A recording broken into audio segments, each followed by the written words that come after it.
అందరికీ నమస్కారం.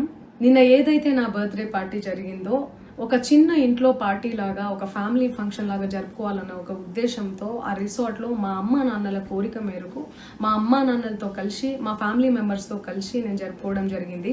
అక్కడ మా అమ్మా నాన్నలు, మా అమ్మా నాన్న ఫ్రెండ్స్, మా ఫ్రెండ్స్, మా ఫ్యామిలీ ఫ్రెండ్స్, మా టీమ్ మెంబర్స్ మాత్రమే ఉండడం జరిగింది. అండ్ అట్లనే లిక్కర్ ఉండడం జరిగింది, సౌండ్ సిస్టమ్ ఉండడం జరిగింది.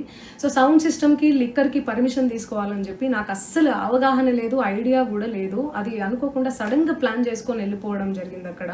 సో అందుకు నాకు అవగాహన లేదు, లేకుంటే నేను డెఫినెట్లీ నేను తీసుకునేదాన్ని. నాకు అసలు గైడెన్సీయే లేదు. ఎవరైనా గైడ్ చేసినా కూడా నేను పర్మిషన్ తీసుకునేదాన్ని, లేకపోతే నేను ఎందుకు ఇలా తెలిసి చెయ్యను కదా. సో ఇదంతా ఇలా తెలిసి అయితే నేను తప్పు చేయలేదు, తెలియకుండా ఇది జరిగిపోయింది. అండ్ అక్కడ లోకల్ లిక్కర్ తప్ప అసలు వేరే ఏ ఇతర పదార్థాలు, మత్తు పదార్థాలు కానీ వాడడం అసలు జరగలేదు. అక్కడ దొరకలేదు కూడా, పోలీసులు సెర్చ్ చేసినా కూడా. అండ్ అక్కడ ఎవరికైతే పాజిటివ్ వచ్చింది అని చెప్పి పోలీసులు చెప్తున్నారో ఆయన ఎక్కడో ఒక చోట తీసుకున్నాడు, ఎప్పుడో తీసుకున్నాడు అని చెప్పి తేలిందని చెప్పి పోలీసులే చెప్పారు. అండ్ అది ఇన్వెస్టిగేషన్ కూడా జరుగుతుంది. మేము కూడా పోలీసులకు కోఆపరేట్ చేస్తున్నాము. అండ్ నేను ఎందుకు ఇలా చేస్తాను, అసలు నాకు తెలిసి ఎందుకు చేస్తాను, మా అమ్మా నాన్నలతో దట్టు మా అమ్మా నాన్నలు పెట్టుకొని ఇలాంటివి నేను ఎంకరేజ్ చేస్తానా, ఇలాంటివి చెప్పండి.